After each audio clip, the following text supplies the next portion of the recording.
Do you have any kind of hurdles? Because you're just saying, oh yeah, I wanted some of my own clothes, so I just made them. So for you, that's normal. For the vast majority of people listening to this, the thought of just creating and getting a manufacturer and doing your own clothes is wild. Did you have any kind of hurdle to get over it? Or? Well, yeah, pretty much every step of the way, because I had no idea like how to do it all. I just I just kind of set up this thing and just started Googling and figuring things out, and like pretty much I've just blindly finding my way around how to do things. Yeah, And just even just learning different, like, not sewing as in like actually me sewing things, but learning about how things are made and clothing patterns and things, and even just like studying the like say with the jersey. So I got their jersey template, and it's sent over in a vector format. So obviously all my experience as a designer using Adobe Illustrator, I could open that file and tweak these things here and make that sleeve length a bit longer, and make it, customize it to exactly how I wanted it, and extend that that rear hem just to give it that extra length on bike. Yeah. I could do all those things myself using this template, as opposed to trying to convey what I wanted to them via an email or by a chat. So that really helped. But then I'm kind of like modifying this template and thinking, am I going to completely mess this up? So then I'm like researching, watching YouTube videos and how dressmaking and how clothing patterns are made, just to make sure that I'm doing this in right way. And so I've learned things in that sense. So that's kind of given me ability then to kind of make slightly more custom, clothing and designs and things. Yeah. It's wild, isn't it? Just to go from, I mean, anybody who has their own business has kind of done something like that, haven't they? But to just research it and do it all yourself is wicked. No, thanks. You've had some disasters is the wrong word.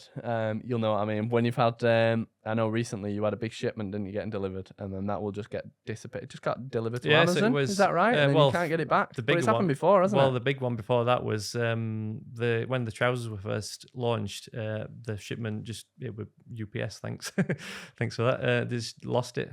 Well, not all of it, but a good portion of it. So some of the boxes arrived completely torn open, just everything exposed, and obviously I knew that there were going to be some missing, counted them all, and they were like 60% of stock were missing. Whoa. And at the time I should have realized, because I think it was like an 100 kilo shipment spread across 3 boxes. Yeah. And I remember I've got a clip on my CCTV camera at delivery driver carrying 2 boxes in at once. So dead easy. It worked out like he's just carrying like 66 kilos. Yeah.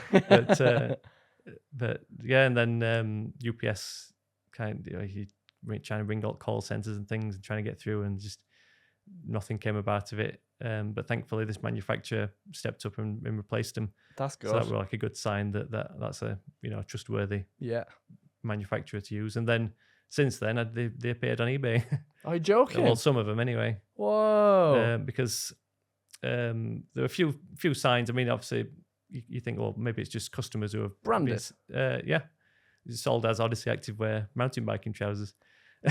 Oh my God, I didn't know that. Because we always stick a little sticker on the packaging before it's sent out. And one of these listings in particular, where they showed the packaging without the sticker, and also that there were multiple for sale, and they just happened to be the sizes that had gone missing. Oh, that's terrible. So, and they were sold. There were a couple for sale at 2 different sellers at different ends of the country.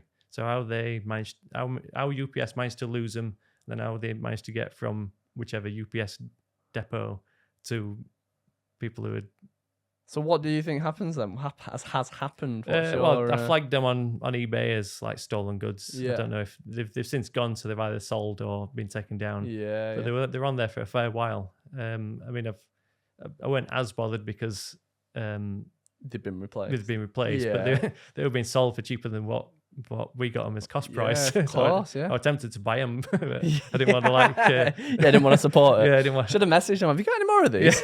I'll come to your house and pick them up. It's fine. I was even tempted, because we've got like a little fans and customers Facebook group. I was even tempted to post them on there, just say, "Oh, did anyone want a bargain?" Yeah. But I thought it's probably not best to encourage them. That's terrible though, that, isn't it? And having the audacity to get all that free stuff and then sell it, like, that were a nightmare. I mean, I was glad that I've never done any like pre-orders, because I don't like the idea of taking people's money before actually having the physical things to sell. I'm glad that I never did, I mean, I always do like have like a waiting list, like a back in stock reminder. Yeah. So I get the numbers through that, and then obviously people get emailed when it's available. Yeah. But got you. they've not put anything up front. So I'm Yeah, glad that I didn't. Yeah. And then Oh, since it's then awful. it's happened again. It happened last week, didn't it? Is that right? Yeah, so it's the third time now. Second time, FedEx accidentally delivered it to Amazon warehouse by accident. Thankfully, I got that back a week or two later. Oh, that's good. But apparently, it happens quite often, as I found out, because it's happened again. I think, because what they say is that when FedEx is sending things to Amazon, they just send the whole lorry load. Yeah. They have to drop the lorry off at Amazon's. I mean, anyone knew Amazon warehouse in Doncaster's massive. They have to just drop the lorry off at the gate. Amazon take it in, unload, pile everything off it, Right. and then they give them lorry back a few weeks later. Right.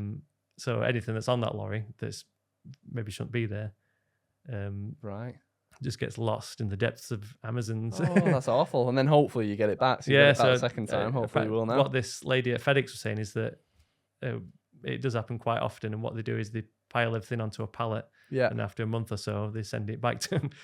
Back to UPS. Back to FedEx, yeah. And then which time usually all the claims have been made. So then they just get returned to sender. But in my case, I'm like, well, when it does arrive, don't send it back to sender. Just please send it to me. To you instead, yeah. But I've been talking to him. So my sales rep, and he's said to him, if it does end up getting sent back to you, can you send it back to me again? Oh, what a nightmare. And then by the time it does finally arrive, hopefully it's still in one piece. Yeah. I think this just kind of shows the other side of business, doesn't it? Because you have the romantic side, which is having these ideas and creating them, which is romantic and awesome. And then the other side of it is on the phone to UPS or whoever, for hours at a time, trying to track down thousands of pounds worth of goods. Yeah. I mean, UPS, that were a nightmare. I'm never using UPS again. But also because of a few other occasions where just, personal parcels that I've sent have ended up arriving damaged and things. Yeah. But UPS in particular, call centers, you're sitting on hold for 20 minutes and you get cut off. And but like with FedEx, there's no telephone number for depot. But thankfully, it's only 20 minutes away in Rotherham, so I just turned up at their door. That's better, isn't it? Yeah, and then you can be quick. Yeah, I'd rather do that. Yeah, my parcel's lost. Can you help me? Yeah. Did it help you as well? Yeah. Oh, that's good. It's not easy to talk to someone in person because you're trying to talk to someone on the phone. They ain't got a clue what you're talking about.